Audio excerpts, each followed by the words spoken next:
The Frenchman opened the door to step in, while the other fellow swept a low bow to a passing lady and gave a final pull to the costume. Then he too ran up to the carriage and scrambled inside as it drove away. Behind them, the noise and light of the party continued unabated. The priest smiled warily at the hooded men. He saw that they were both laughing, still out of breath. It had reassured him to hear one of them speaking in an accent. They were probably Catholics. The cab turned into the street and began to clatter across the cobbles. After a moment's silence, he spoke. "Where are you travelling to, gentlemen?" Neither of the men answered. The carriage took a turn to the right. They were now on a road that was covered in straw to muffle the sound of horses' hooves, and the cab was suddenly much quieter. This street was empty and dark. The lamps had all guttered many hours before. He could hear the men's breathing, quick and rough, but he could not see their faces at all. They were no longer laughing. The darkness pressed on his eyes like a blindfold. He began to feel afraid. What if that Frenchman knew who he was? He tried to stay calm, hearing his voice echoing in the intense blackness of the carriage as he repeated his question. "Where are you going to?" Still there was no answer. His throat tightened. Perhaps they had not jumped into his carriage by chance. How easy it would have been for two figures in domino robes to stand unnoticed in the busy courtyard waiting for him. He had taken little care tonight to be guarded about his visit. "For God's sake, who are you?" he cried aloud. "What do you want?" Neither sound nor movement from the two strangers. Suddenly the priest heard a rustle of fabric and a shuffle of feet.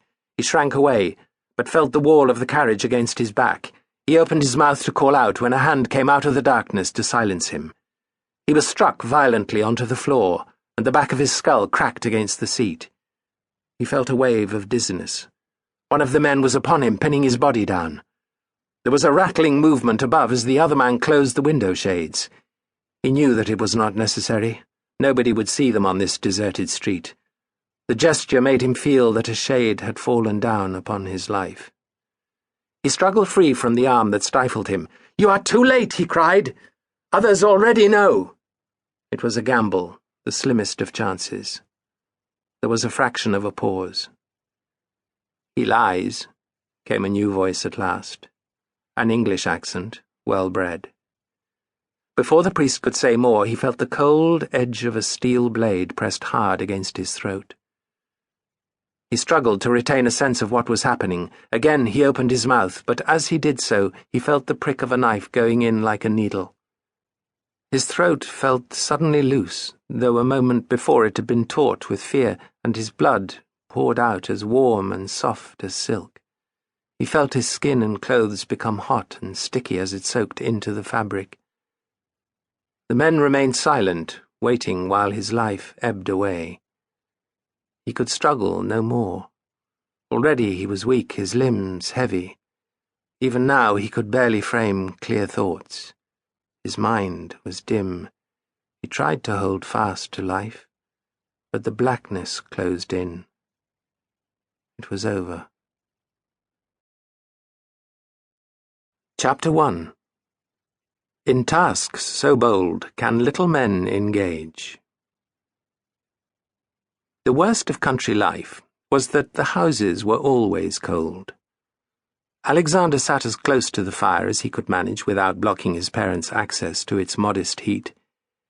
He suspected that his mother, at least, was suffering, but that she stayed further back to allow him most of the warmth. Outside it was either snowing or raining. Alexander could not be sure which. It had been dark since 3 o'clock. They had dined at noon, tea had been brought in at 4, and there were still another 3 hours before bed. His father had not allowed him to go to his chamber to write because the fire had been overlooked during the afternoon and had burned out. He had not finished 20 lines of verse since Christmas, nearly a month ago.